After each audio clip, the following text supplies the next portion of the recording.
house and declare you thank you for 27 years. Thank you for 49 years. Thank you for 43 years. Thank you for 70 years. Standing now for that word. That you give us a word. Speak our hearts and energize us. Equip us to leave this place better than we came. We may magnify and glorify your holy righteous name. Magnificent and great way. These and other blessings granted in the magnificent, mighty, miraculous, marvelous name of Jesus the Christ. Your son and our Savior. Amen.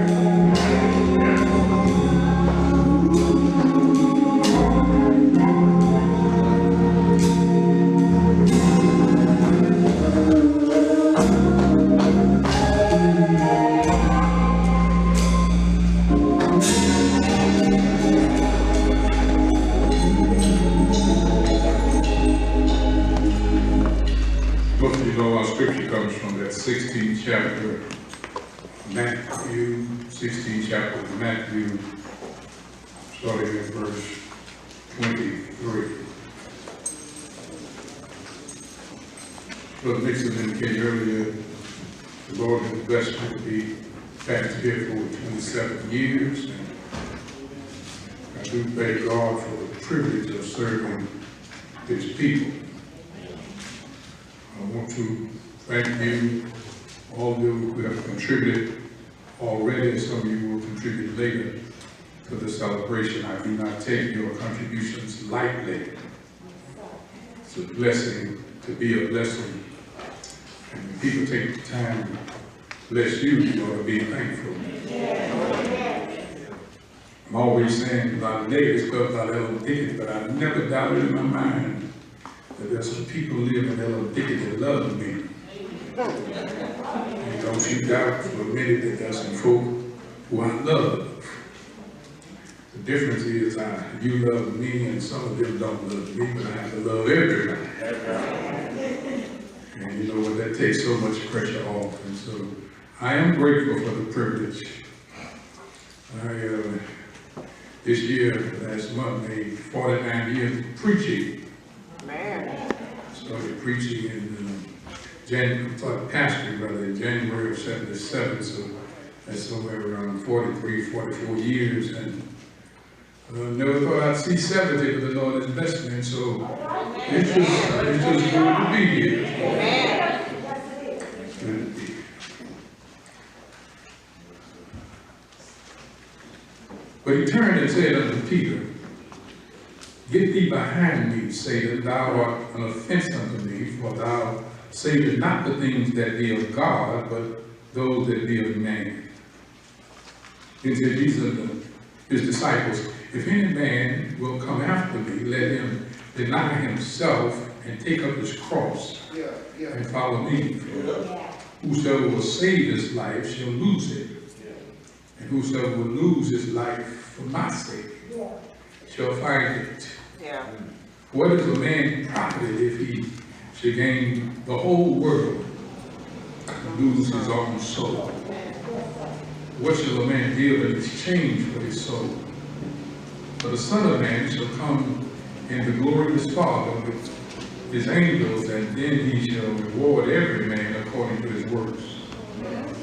Verily I say unto you, there be some standing here which shall not taste of death till they see the Son of Man coming in his kingdom. All right. For a few minutes I want to talk about a soul saved. A soul saved.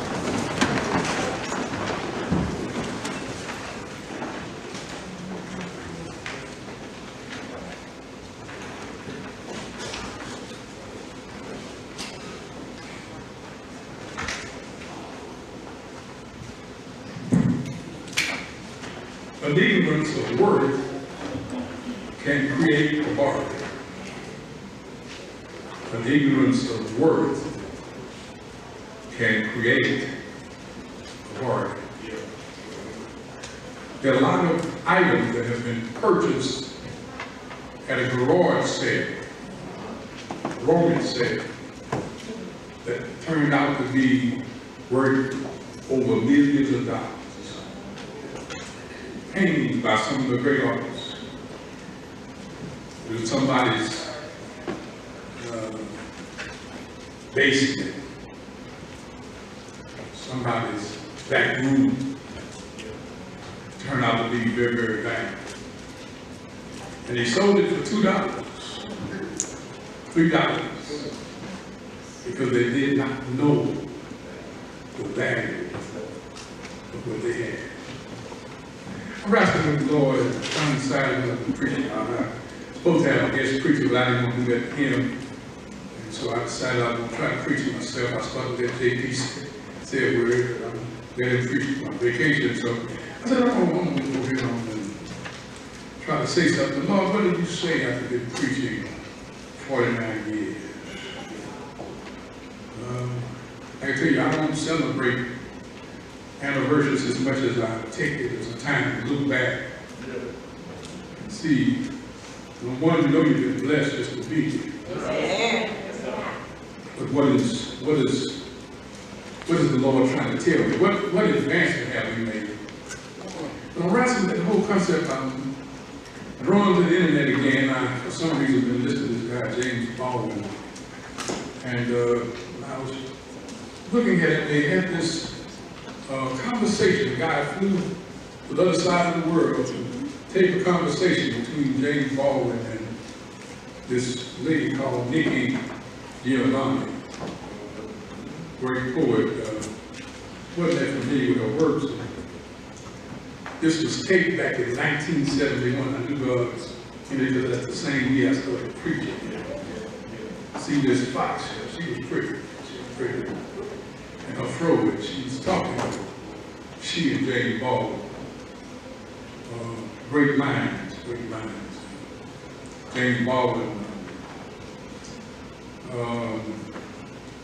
didn't follow him that much. I knew he was supposed to be homosexual. You know, if you're not careful, you'll miss God's blessing because you hold a heart or some stuff in your head. But I found out God sometimes uses the weirdest folk to bless you. Lord. Yeah. Sometimes we got to get rid of our stuff before God give us what He has us to know. So I listened to Baldwin and I didn't know much about her. And they were exchanging ideas. Baldwin was over something. He was talking quite a bit about this racial thing. He had a very different perspective during his lifetime. This whole notion of reparations and white folks giving us something. He said, I don't need white folks to give me anything. All you do is get out of my way and let me get it for myself.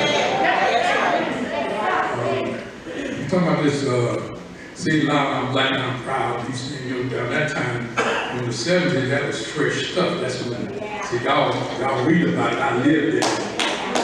He said, I don't see what the big deal is because you ought to be proud already. You ought not need somebody to tell you your worth. And so I'm listening to him and he was saying this idea that a lot of blacks have been messed up because they buy into this notion that they are not worth a whole lot. Remember during the 70s, that's during the time when folks stopped wearing those processes and coats and started wearing naturals and started realizing that we got a lot to be proud of. You got bad hair and I got good hair. I found out, you know, you flip the script, it might not be what you think. One of the most shocking definitions I heard was when I was reading about hair. They said white folks had straight hair and black folks had curly hair. But see, that ain't what they taught me. They said white folks had good hair, curly hair. We had kinky hair.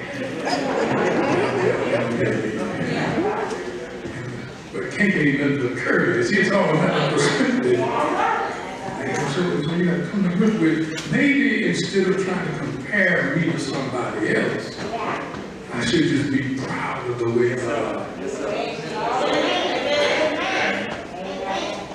You're not careful, you get off into that mess and start thinking, you know, white brothers are better than black brothers. Dark brothers. Got a good friend, Lester Gillespie. Every time I see him, he said, man, y'all Negroes are not in right now. Y'all thought I was going to say something I didn't say. Y'all Negroes ain't in no more. It's black is right, is here right now. So go ahead and enjoy your day, son. We coming back, we coming back. But it's just a little thing we had going between the two of us, because if you're not careful, you start judging folk on that kind of craziness. Listen to these two intellectuals, and they are these two great minds. I like this whole idea of words, because, you know, I've never been the kind of person to try to impress people. I really don't give a damn about what you think about me, as long as I know who I am. Right. See, some people get all caught up in reputation. Reputation is what other folks say you are. Character is who you are. As long as you know who you are, it doesn't matter what folks say about you. You can't be a preacher without folk lying on you. If you're not careful, you get caught up on talk instead of who you are. Somebody call me a sissy. Well, you know, that ain't gonna cause people to get all in an uproar, because I know who I am. Come on here, somebody.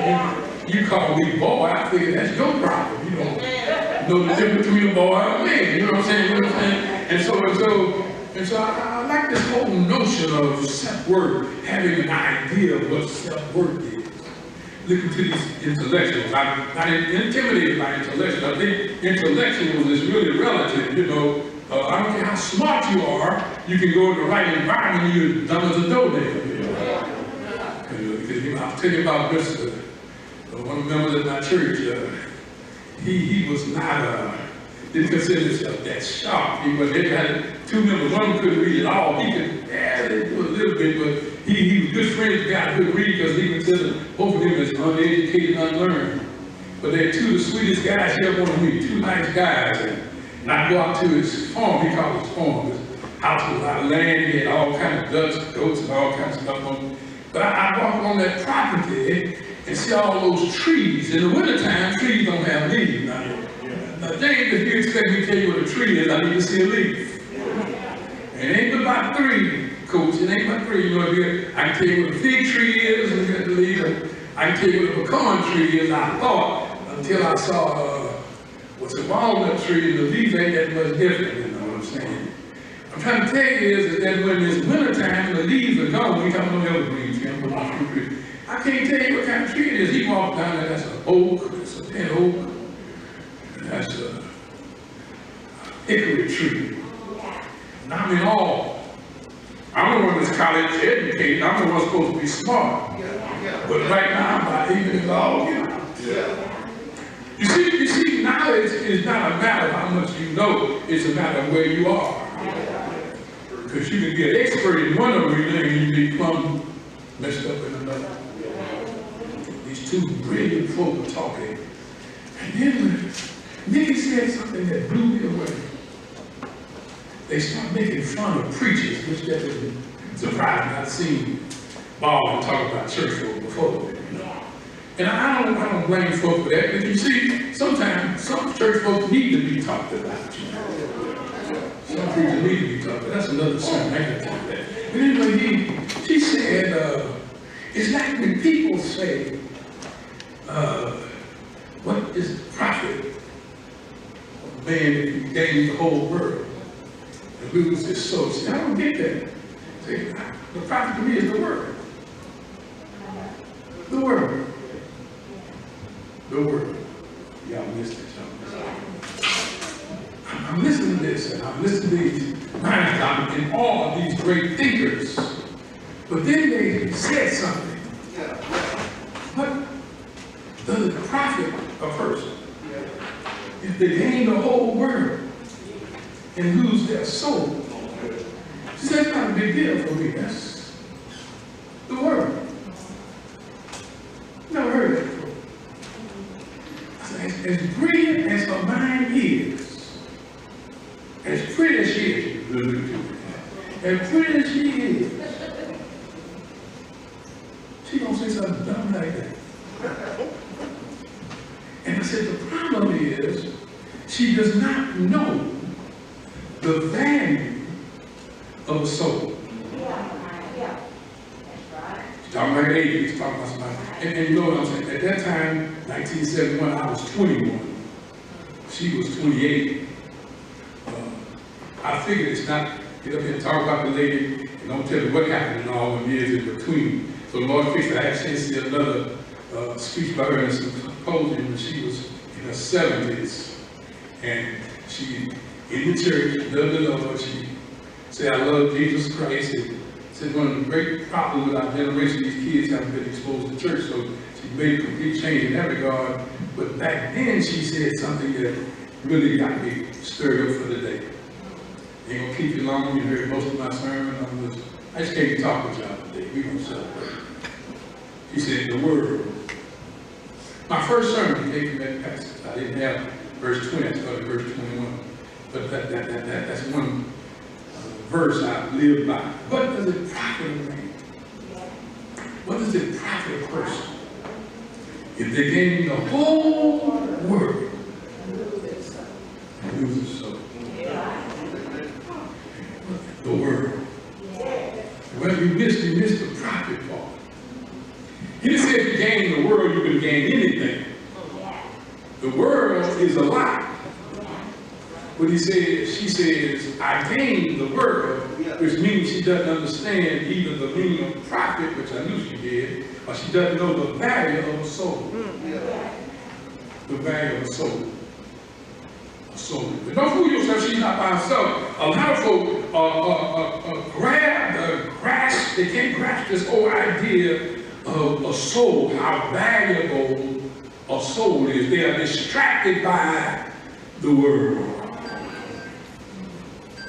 You see, in this text, you got two conversations going on. You got two thinkers going on. You got Jesus doing God talk, and you got Peter doing man talk. Yeah. Jesus doing soul talk, and Peter doing world talk. There are a lot of folk who are talking the talk, but they're doing more world talk than they are God talk. World talk can make a lot of sense. World talk can get you on a level, but you have to understand that world talk can't compete with God talk. There's some things you can't appreciate with world thinking. In order for you to appreciate it, you got to get on a spiritual level. I have a witness here that some folk miss it because they are dealing with secular minds and carnal thinking instead of dealing with this God who is a spiritual God, that they that worship him must worship him in spirit and in truth. They had undervalued a soul and he had overvalued the world.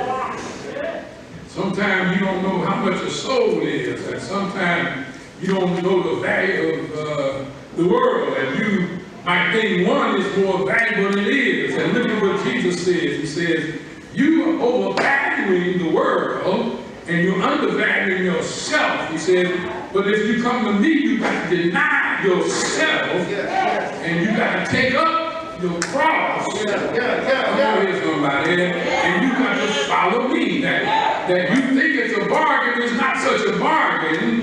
You got to make the right choice. That souls are on sale all the time. The question is, do you know how much you're worth? If I really knew. If I really knew the value of the soul, I would spend more time trying to help folks not lose theirs. If I really knew the value of the soul, I wouldn't do anything that was going to encourage somebody to lose theirs. If I really knew the value of the soul, I would put a stumbling block in somebody else's way from seeing the Lord. If I really knew the value like the soul, I would worry about my position more than saving a soul. The best buy. Well, and only do I see the best buy, I see the best bread, the best bread. And basically, Jesus said, you're dealing with what I call bitter bread. See, when you read this passage and you see Jesus talking, you'll notice that there's a parallel between what Jesus is saying here in chapter 16 and what he told Satan when he came out of the wilderness. After been fasting 40 days and 40 nights. Do I have a witness here? You see, Peter says, Lord, you're not talking straight. I got a problem with that. Lord, don't talk like that. You got to go through all that kind of stuff. Lord, you don't have to go that kind of punishment. It seems like Peter is looking at world logic. Jesus is looking at kingdom logic. Peter is looking at avoid suffering, and Jesus is saying you must suffer. If he'd been listening, he could have got it. It's right there in the text. He said, then charged he his disciples that they should tell no man that he was Jesus Christ. Then you go down there, it says, he says, how that he must go to Jerusalem and suffer many times, many things of the elders and the chief priests and scribes. He would be killed. He'd be raised again the third day. Peter said, Lord, and he rebuked him, be it far from thee, Lord, this shall not be unto thee. Back up. He messed up. Look at verse 20. He said, Jesus said that I must go unto Jerusalem. That means I must suffer. I must suffer many things. I must suffer many things from the elders, from the chief priests, and from the scribes. I must be killed. Lord, you don't have to do all this. And he said, no, I must. Now understand, he tells them what he must do before Peter opens his mouth. But he opens his mouth the wrong way. And then he says, get behind me. Come on here, somebody. Y'all listen. The Bible said he was in the wilderness for 40 days and 40 nights. And as soon as he come out of the wilderness, the first thing out of the devil's mouth is command these stones, come on here somebody, be made bread. Come on, Jesus didn't say I can't turn stones into bread. He simply says man must not live by, come on here somebody. In other words, Jesus is saying, yeah, you think the solution to your problem is bread, when the devil is always trying to give you bread. He's always trying to get you to make bread. He's always trying to get you to use your energy for bread making. And he said, but that's not what it's all about. Man does not live by bread alone, but man lives by the word of God. Do I have a witness here? That you got to understand that just like he must suffer, we must suffer. Just like he had to be persecuted, we've got to be persecuted.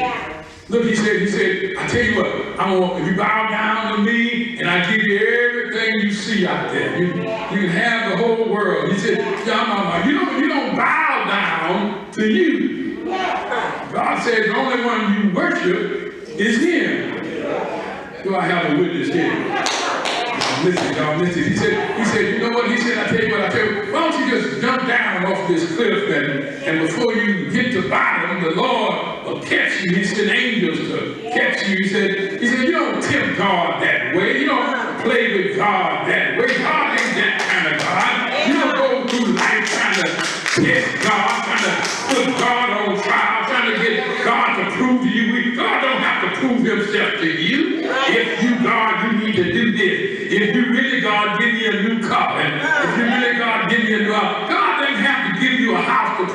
he's God. He was God when you woke up this morning. When you go to sleep tonight, he'll still be God. He's God before you were born. He'll be God before you dead. He's God all by himself. And he doesn't need anybody else. He's God. He's God. He's God. He's God. And so I can understand Peter, you get behind me. Satan. In other words, here is Peter think he's fighting for Jesus. Here is Peter think he's talking for Jesus. I'm your support system. I got your back. You don't have to worry about no priest. You don't have to worry about no scribe. Anybody that's with you, that's with me. And instead of Jesus turning around and saying, thank you, bro, Jesus turned and said, get behind me, devil. Get behind me, Satan. I wish I had a witness here. You're trying to get me to depend on you. I depend on my Father. You're trying to get me thinking I can lean on you. I need to lean on the Lord. You're trying to get me to look at the comforts of the world, and I'm listening to a different drum beat. I must suffer. I must go through some trials, and I've got to go through some hardship, because it's through that suffering that God gets me to where he wants me to be. It's not all about me, but he's blessing me so I can be a blessing to somebody else. You're too worried about what's happening to you, and that's what God is using you, and that's how God is using you to be a blessing to somebody else. Yeah. I've got to understand that man doesn't live by bread alone. That man needs more than bread. Man needs to understand he needs a power greater than his own. These two intellectuals were talking, and they start making fun of the church and start saying it's the world. Start saying some crazy stuff, and I'm listening, and I'm saying, oh my Lord, isn't it amazing how you can be so intelligent and so unlearned at the same time? Isn't it amazing how you can know so much and know so little at the same time? And then Paul said that it's the craziness about a man born of a virgin. What kind of mess is that? Why God had to make her pregnant? Why couldn't she just get pregnant by another man? I wish I had a witness here. Know so much and yet know so little. See, a lot of that stuff don't make no sense. And I start thinking about all the things in the Bible that doesn't make sense. I wish I had a witness here. It don't make no sense that God's going to make a virgin to be conceiving a child, and she never knew a man. You know, that's a stumbling block for a lot of folk. That same girl I told you I was talking to on campus, she said, I believe everything about it. It's got a problem with one thing. I said, what's that? I don't believe in the virgin birth. I said, well, you might as well throw the Bible away. That's the main thing. You know, some folks got a problem with crossing the Red Sea. I wish I had a witness here. One writer said that's just overdone. I don't believe in miracles. They didn't really cross the Red Sea was all that deep. That really the part of the Red Sea that was real shallow. And they crossed over and barely got their feet wet. He said, praise the Lord, that's a miracle. He said, ain't no miracle. Anybody walk up and say, it's a miracle. God drowned Pharaoh's army in a few. In a few inches of water that you got to get to a point. Either you believe God or you don't believe God. Either you trust God or you don't trust God. Does it make sense? No, it doesn't make sense. A whole lot of things about God don't make sense. A whole lot of things about God that doesn't add up. But you know what I found out? If you dare to walk with Him, if you dare to trust Him, He'll open up your eyes. He'll enable you to see something you wouldn't have seen otherwise. You see that watching those two intellectuals and Clint how they were sitting there, looked like Baldwin smoked like a pack of cigarettes. It was less than an hour and a half, and he's sitting there. He lightened up and she lightened up, and he's smoking. And I said, well, I see what killed him. He probably died of lung cancer. And she's young and pretty. 28. That was 1971. I said, wait a minute, in 71 I was 21. And she was 28 now. It's possible she's still alive. I doubt it, but all those cigarettes she was smoking. She does have a few years on it. Possible she can be alive. So I go and Google her, and sure enough, I get a late picture of her. She's speaking at that symposium I was telling you about. We're doing a talk. She says, I'm an adventurer. I like to go to places I've never gone. If they ever offer rides to Mars, I'd like to go. She said, but I can't go because I was a smoker. I had cancer. And cancer ate up my lungs. They had to take one of my lungs out. He said, the trip to Mars wouldn't bother me, but they say when I come back, when the ship enters the Earth atmosphere, it would shake up my body so much that vacant place in my chest, all my organs would get pushed around, and that experience would probably kill me. So I lost my lungs, but I'm glad I'm here. I could have been dead. It could have killed me, but I'm still here to talk about it. I wish I had a witness. On one term, she was ready to take the world, but now she's got a new attitude. I don't have a lung, but I got a testimony. I learned some things along the way that when you walk with God, you know that God is able to carry you through. Jesus said, now you don't need bread.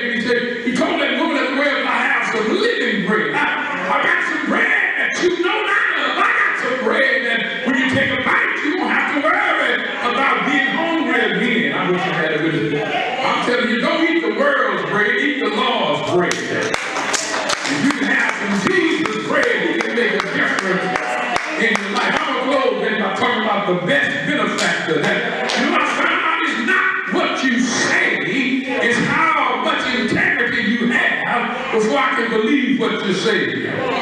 Y'all got a man living in the White House. I don't believe what he says anymore than I believe that dope talking to me. He lied more than the rug, and so I have questions. You know, even when he tells the truth, I put a question mark by it. Because you can't trust what he says. But when Jesus talks to you, you can depend on the Lord. When Jesus talks to you, you can depend on what he's telling you. When Jesus talks to you, you can believe what he says will come to pass. Do I have a witness here? What does it profit a man if he gains the whole world and lose his soul? For the Son of Man shall come in his glory, and his Father and his angels, and then he shall reward every man according to his works. He's going to reward. He's going to reward. He said, if you keep on going through the suffering, you will have a reward. You see, he talked about a whole lot of things in that suffering. I must suffer. I must suffer punishment. I must suffer death. I must suffer a lot of hardship. But he said, but then I also will be raised up. You see, in the midst of suffering, there is a miracle. In the midst of the suffering, there is a reward. That word reward comes from a Greek word, it's like not just a reward, it's a deliverance. It's receiving that which you expect to receive. Jesus says, I will reward you. You can believe what Jesus promises. Not everybody can receive the reward, only those who are willing to choose God over the world. I must be raised. That's why some folk got a problem with resurrection. They got a problem believing you can bring the dead back to life. But some of you knew that when you were dead in trespasses and sin, the Lord raised you up. But when you know he'll raise you up, he gave you life. I've come that they might have life and have it more abundant. Isn't it amazing how your life seemed like it was all over. It was dull and drum, humdrum, and you were just going through the motion, and then the Lord touched your soul, and He just gave you life everlasting. He gave you a new way of walking, a new way of talking. Some people got to leave town in order to feel good. But isn't it amazing how the Lord can make you feel good? Yes, just by sitting where you are. You don't need a whole lot. You don't need a whole lot. You don't need a whole lot. But the Lord can take what you have and make something great out of it. God can make you have a new experience just drinking a glass of water. When somebody got to drink a fifth of whiskey, God can give you a new attitude while you're walking down the street. When somebody has to go on the other side of the world, He knows how to raise you up into a new experience and into a new life. I'm through, but let me tell you something. When Jesus raised Lazarus from the dead, He did something with Lazarus He had not done with anybody else. Yeah, you know, when a preacher, Jesus raised a lot of folks from the dead, but Jesus raised Lazarus like He raised nobody else. When He was walking out of town and He gave the widow back her son. Homeboy just died that day, and so He raised him up after he dead, not even one day. The girl, when he was going to that boy's house and his daughter was dead, he said, "Don't bother him, let him go. By this way, she could die." And He said, "Don't worry about it, we're going anyway." He raised her up that same day. But Lazarus, the Bible said He raised him up after 4 days.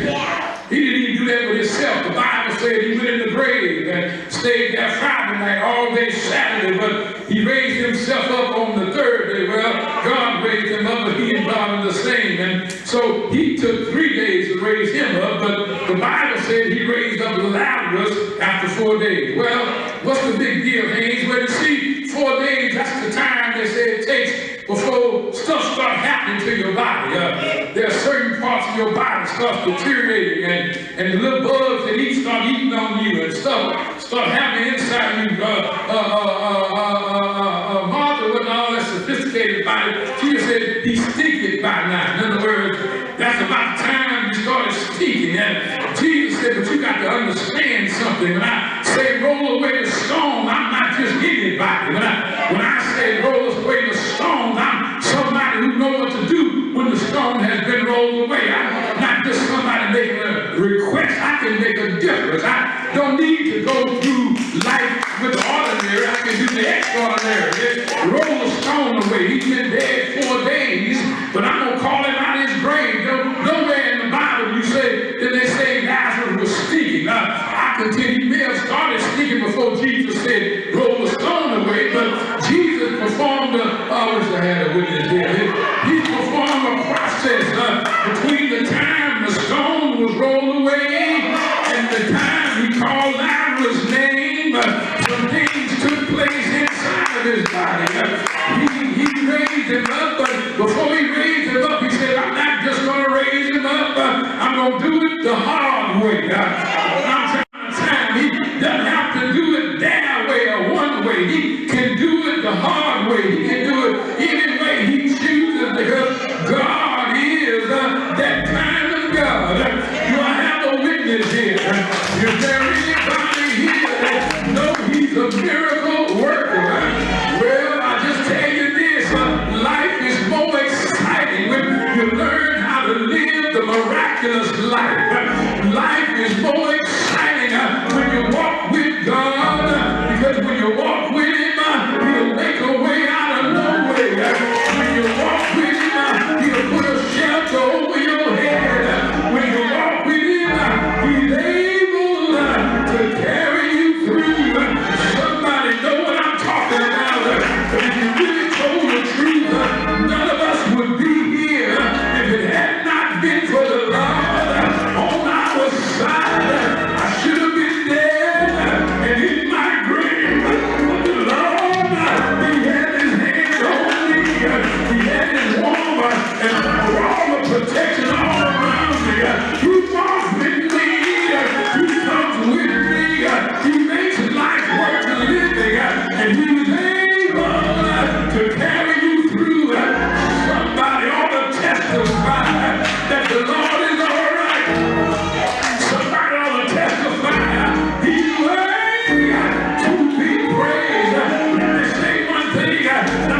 listen to this. Sometimes he said, verily, verily.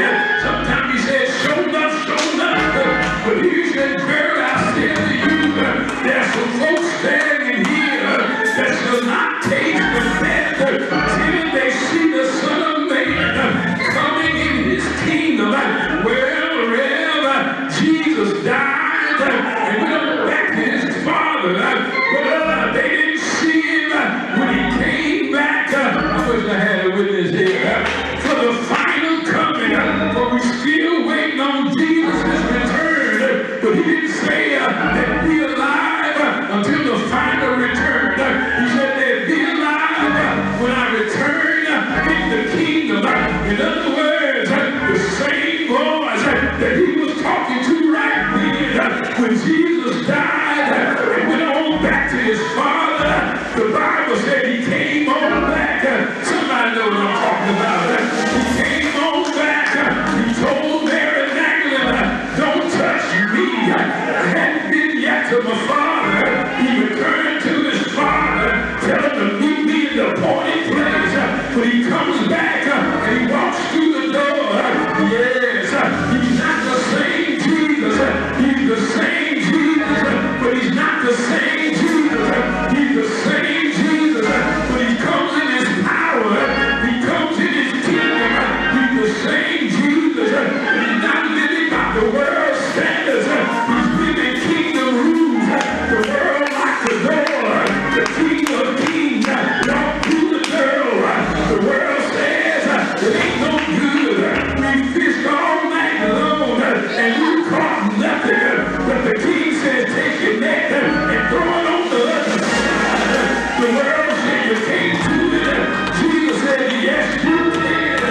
He goes for 40 days and he gives them some kingdom lessons. Stop thinking like the world and start thinking like the kingdom and go into the whole world and tell everywhere the King of Kings, he is on his throne. The King of Kings, he's marching on. I don't serve a dead Jesus, but I serve a living Savior.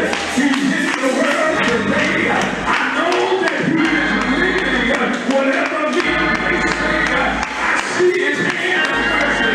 I hear his voice of cheer.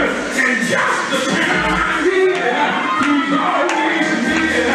He lives. He lives. He lives. I know who lives today. He lives. The reason I know he lives because he did the soul. He walks with you. He walks with you. He tells you.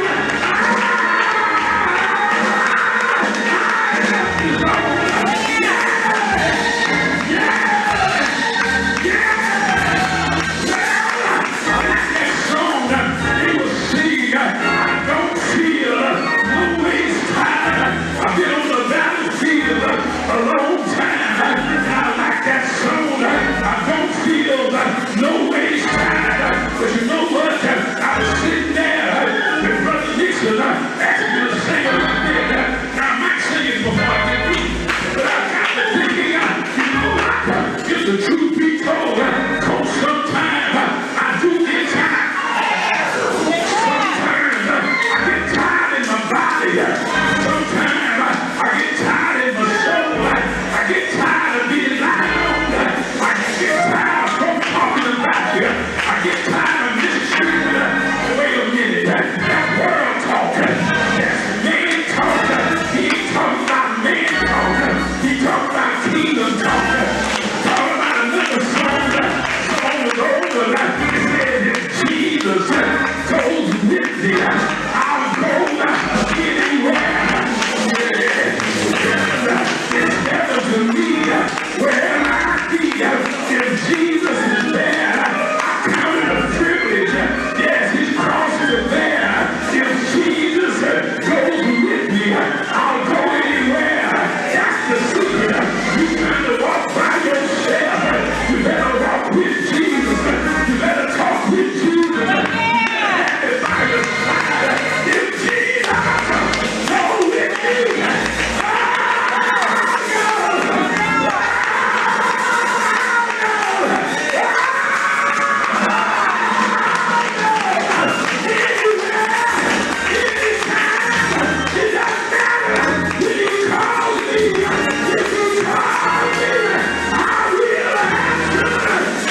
with nobody but the Lord. Do I have a witness here? You don't know what I'm talking about here.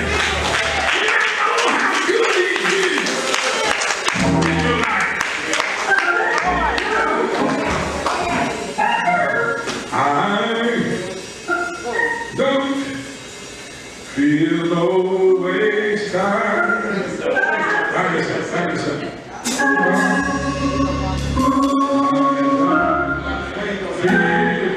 No wait time.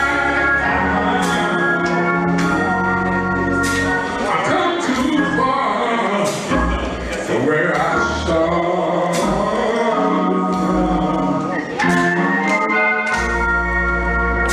Nobody told me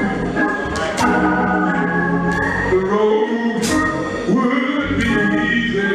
I don't believe he brought me this far to leave me.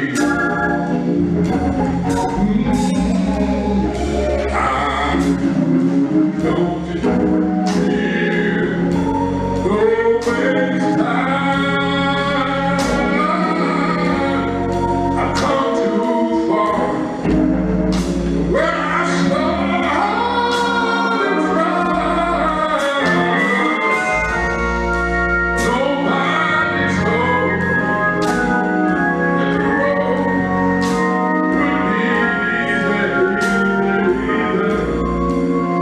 Don't believe he brought me this far to leave.